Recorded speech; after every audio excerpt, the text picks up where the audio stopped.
Bienvenidos a todos y a todas a este nuevo conversatorio. Les saluda Marcelo Suárez.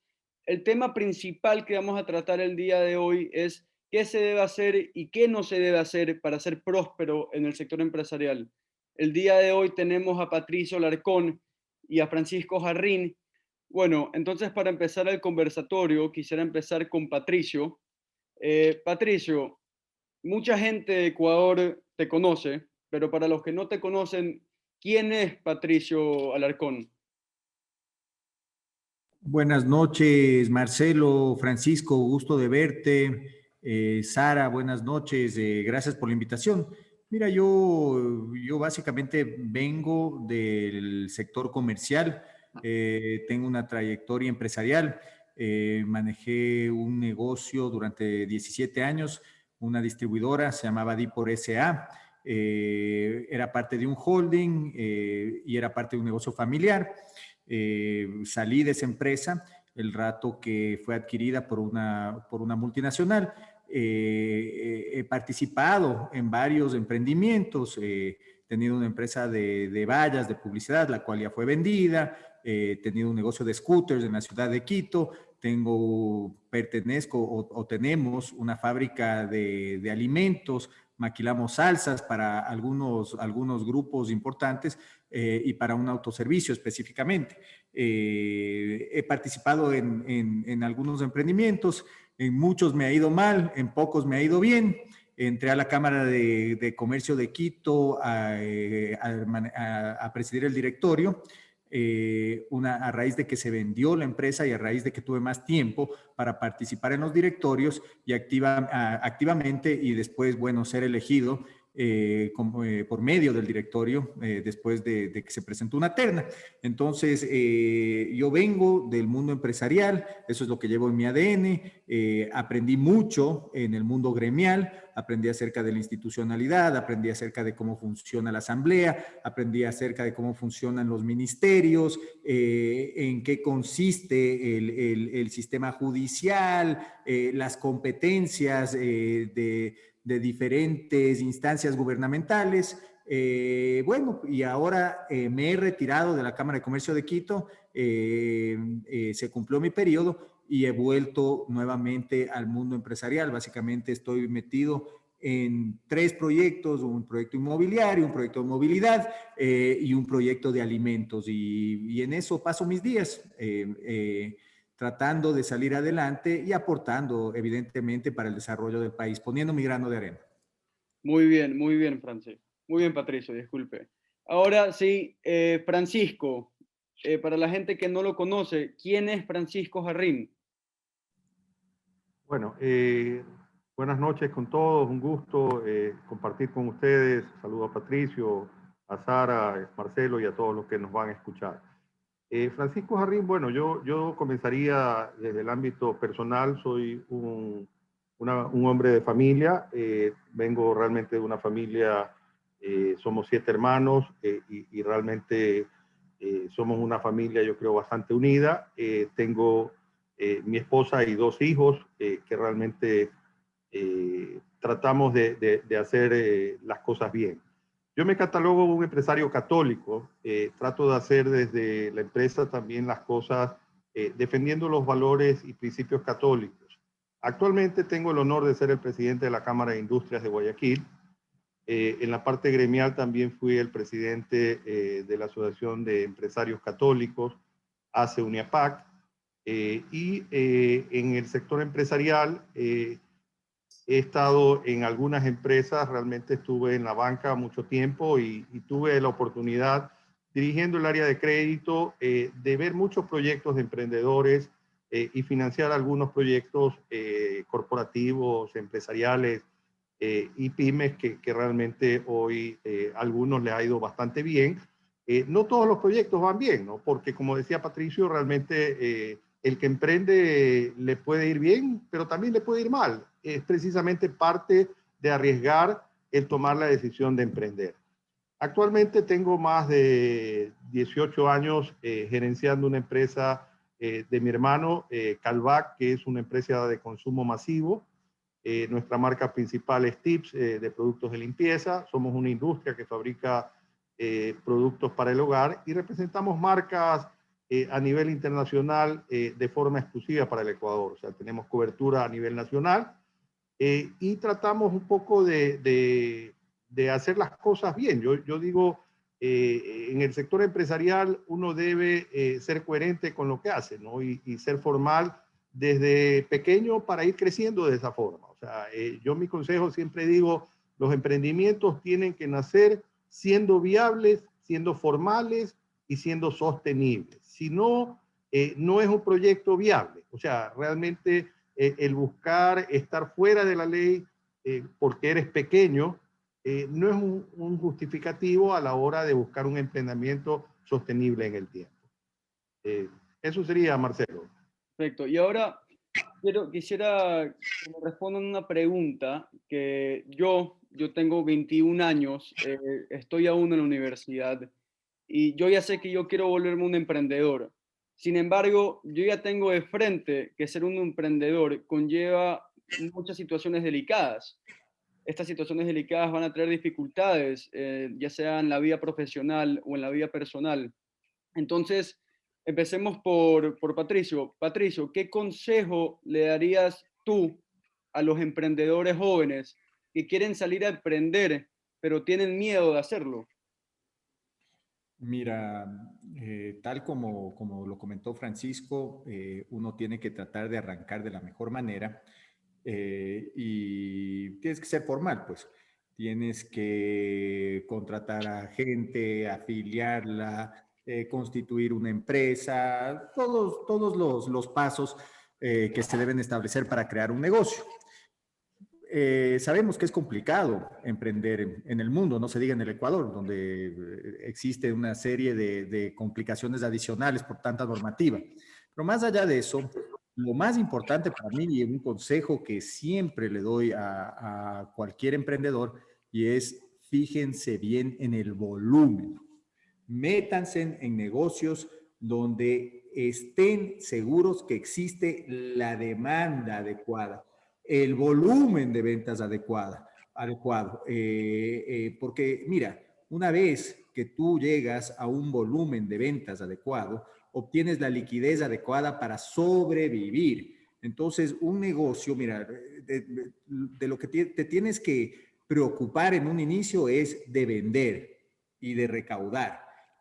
Todo el resto, ningún emprendedor va a ser un experto en la parte financiera, en la parte logística, por darte ciertos ejemplos. No puedes dominar todas las áreas del negocio, las tienes que entender y tienes que poder asesorarte bien, pero todo parte de tener el volumen de ventas adecuado. Y mira, y para llegar a tomar decisiones educadas, hay que investigar bien, pues, tienes que entender bien, segmentar bien el negocio. Si te vas a dedicar a exportar, asegúrate dentro de lo que puedas que te van a comprar. Si es que vas a lanzar algún producto en el mercado local, algún servicio en el mercado local, trata de asegurarte de que existe la demanda, de que tu producto es un producto ganador, de que va a rotar, porque una vez que solucionaste el problema del volumen de ventas, todo el resto de problemas que ciertamente los vas a tener porque existe una curva de aprendizaje, tienes que pasar por un ecosistema. La mayoría de negocios no pasan por la curva al punto que llegas a fracasar. Entonces, es importante tratar de resolver lo más pronto posible y investigar bien el volumen de ventas. Del resto lo vas solucionando, metiéndote, aprendiendo, contratando a gente o asociándote con gente que tenga una expertise en cada área determinada del negocio. Pero mi principal consejo es traten de estudiar bien, de hacer los estudios adecuados y entender que exista un volumen adecuado de ventas. Muy bien. Y Francisco, ¿cuál sería su consejo hacia los jóvenes emprendedores que tienen miedo de salir a emprender? ¿Cuál sería su consejo? Bueno, yo creo que todo emprendimiento implica un riesgo, o sea, hay que saber tomar esos riesgos, pero como bien decía Patricio, buscar que a lo que uno se va a meter genere un volumen interesante y que precisamente pueda ser algo exponencial.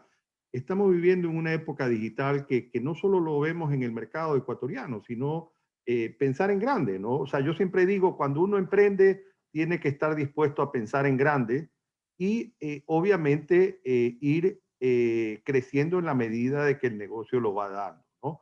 Es importante en esta parte que uno aprenda a escuchar y buscar consejos yo siempre digo, uno tiene que buscar empresarios que uno los vea como modelos y un poco conocer y también muchas veces se decía que el sondear las ideas puede ser que te las copien y eso, pero también el sondear las ideas con gente de tu confianza te permite ver si lo que tú crees que es un buen negocio realmente lo vale.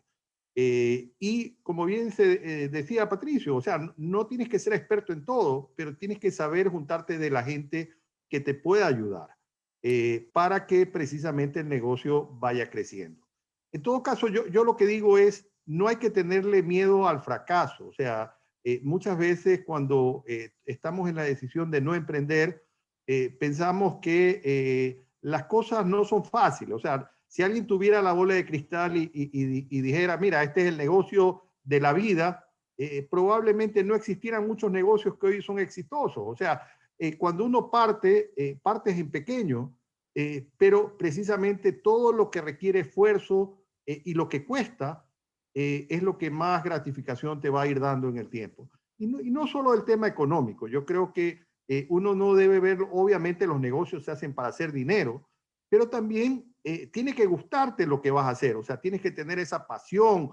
Si es un emprendimiento que no te apasiona, yo creo que por más dinero que hagas no va a ser exitoso en el tiempo, ¿no? En todo caso, creo que el sondear, mi consejo finalmente es, si tienes una buena idea, busca gente de tu confianza que consideres que han tenido éxito y que conocen de ciertos temas y comenta tu idea y realmente ve las oportunidades, los pros y los contras, porque nadie te va a poder decir, mira, ese es el negocio de la vida, pero sí te puede decir, a ver, qué dificultades ve y qué oportunidades ve. En todo caso, eso sería, Marcelo.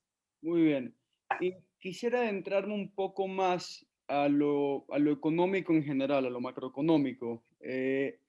Guillermo Lasso, presidente electo, ahora presidente constitucional de la República del Ecuador, ya está tomando medidas que son beneficiales para el sector empresarial. Y sin embargo, hay mucha gente que no lo ve como algo bueno. En lo personal, yo veo que es algo excelente porque son ustedes, son los empresarios que dan el trabajo, son ustedes los que dan oportunidad, no el Estado. Ese es mi parecer. Entonces, mi pregunta más que nada es, ¿qué retos ustedes creen que debería tomar Guillermo Lasso en lo económico para favorecer a los emprendedores jóvenes?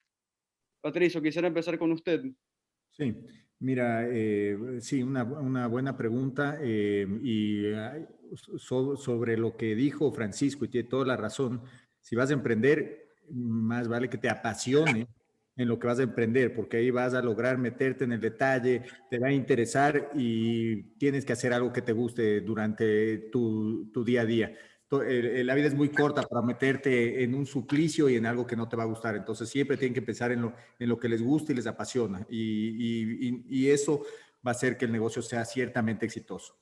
A ver, mira, el gobierno tiene grandes retos. Este país se va a transformar solo si es que se vuelve un buen negocio para el emprendedor, el empresario pequeño, el empresario mediano, el empresario grande, el inversionista que viene de afuera, los fondos de inversión, las multinacionales.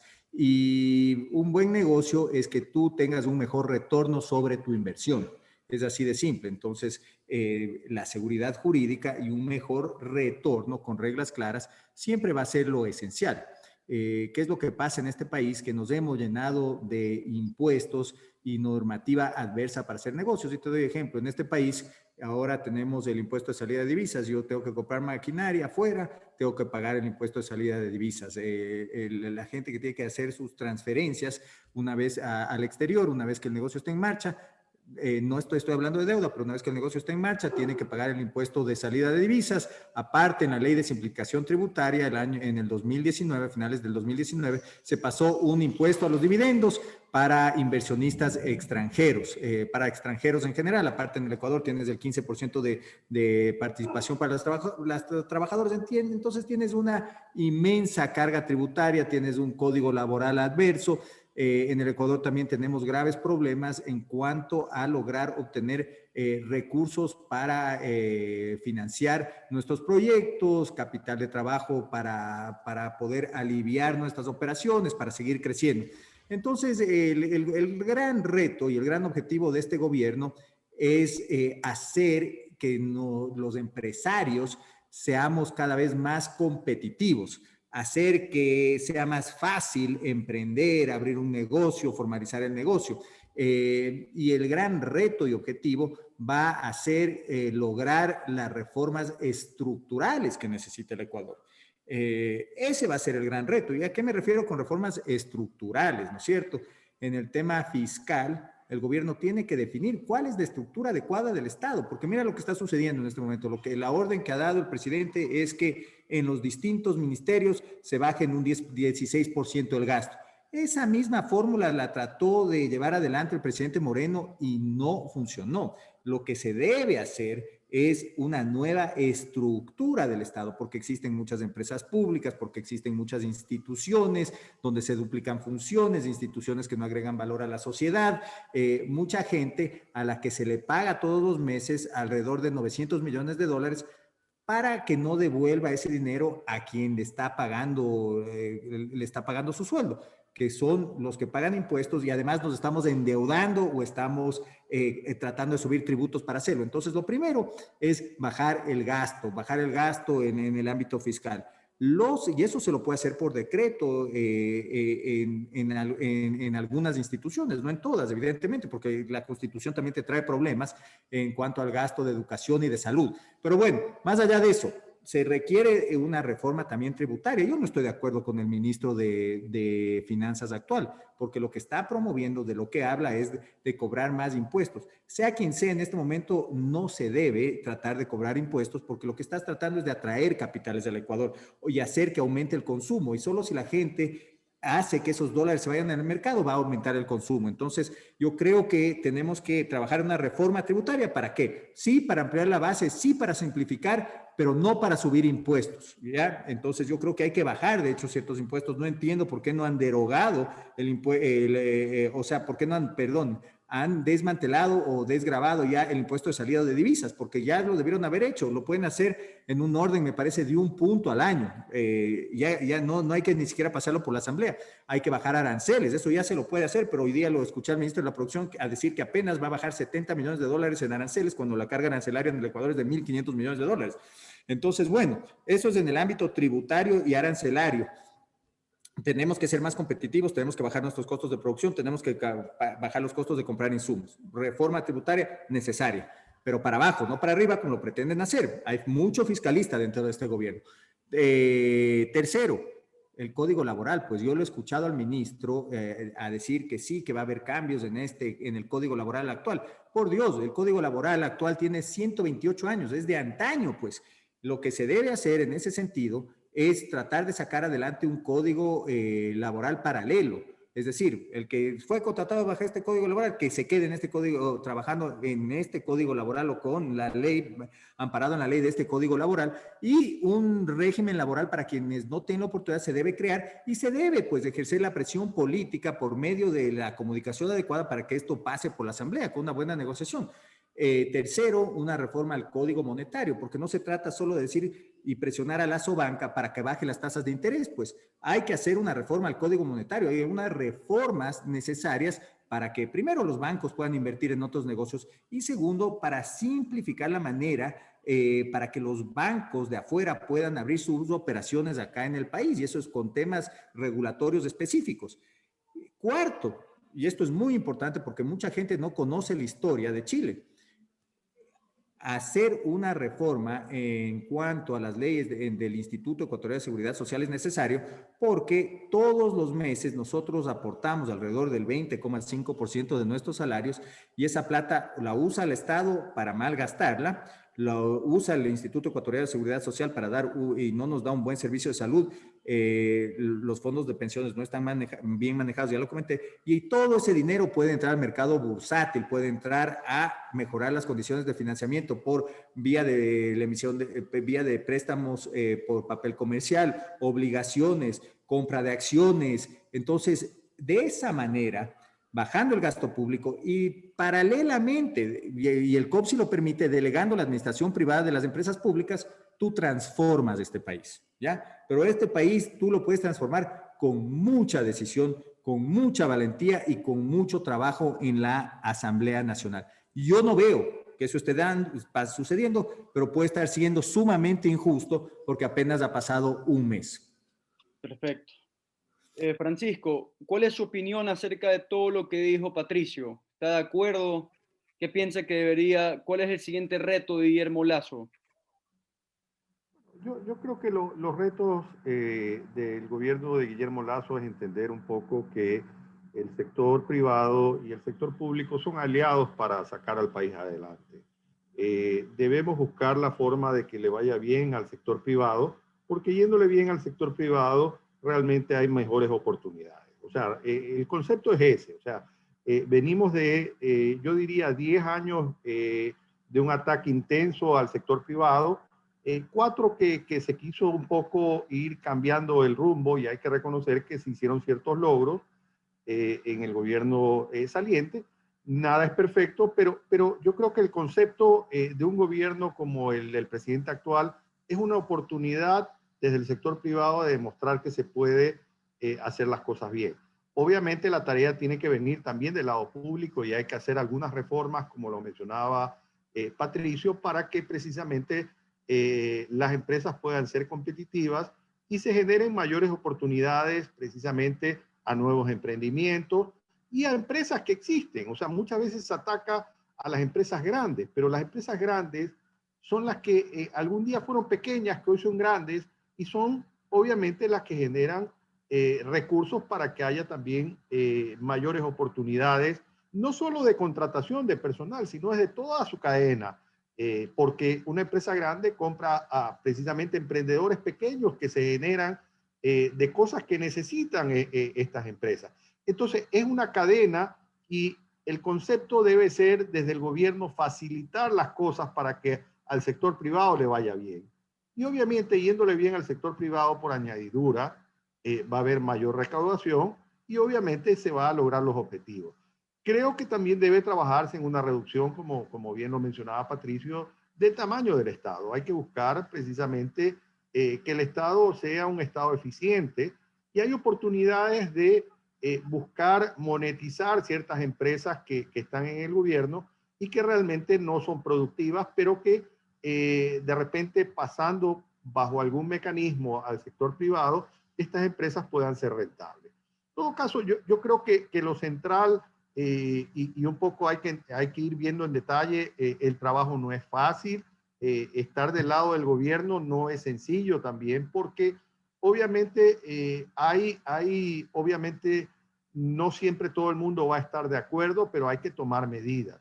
Una importante es la reforma laboral. La reforma laboral debe ser para la gran mayoría de la población económicamente activa que hoy no tiene un empleo adecuado y está en el desempleo, que realmente permita generar oportunidades para que esa gente tenga un empleo adecuado.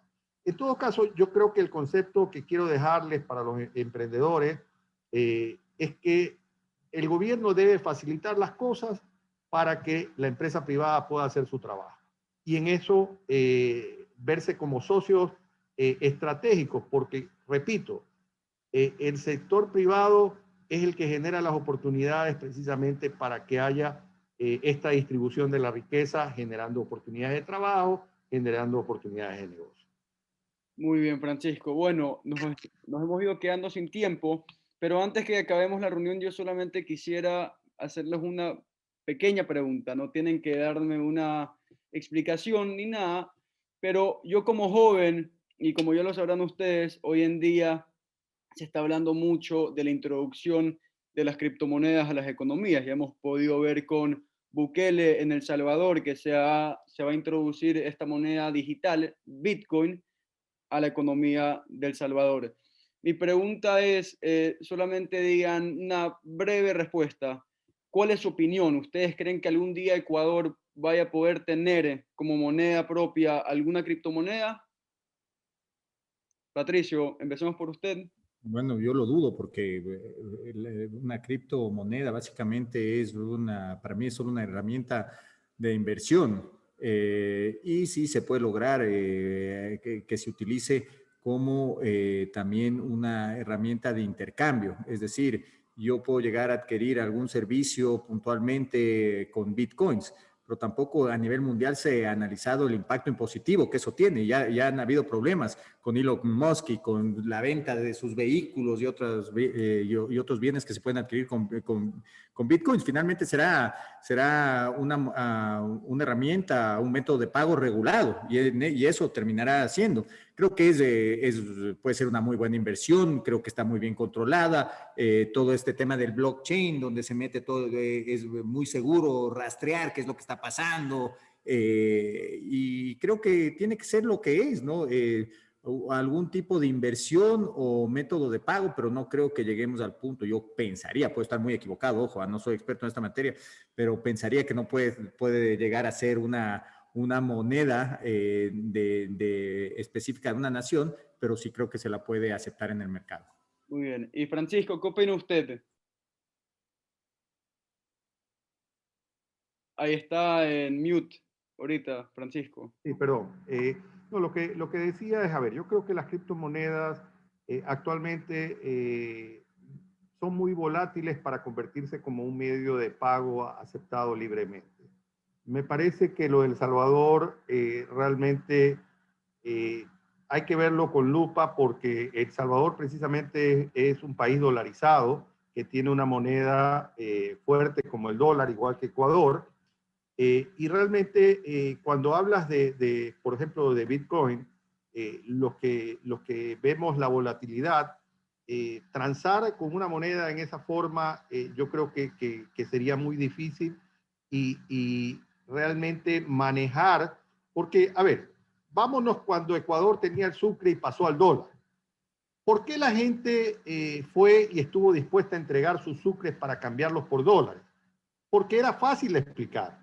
O sea, todo el mundo entendía que realmente estaba pasando a una moneda más fuerte, ya como un medio de pago que le permita una tranquilidad para saber que su dinero no pierda valor.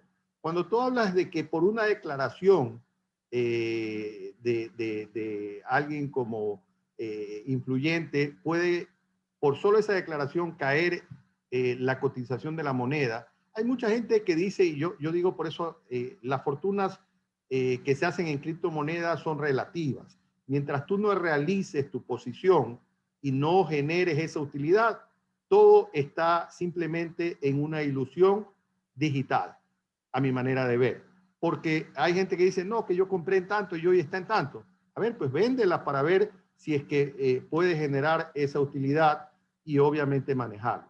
En todo caso, es como toda inversión. Hay inversiones de riesgo, hay inversiones de bajo riesgo. Depende del perfil de la persona.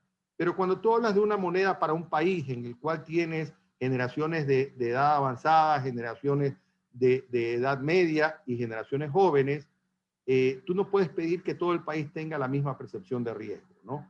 Y cuando hablas de un medio de pago, el medio de pago debe ser un medio aceptado y un medio que obviamente te permita realizar las transacciones y que sea recibido.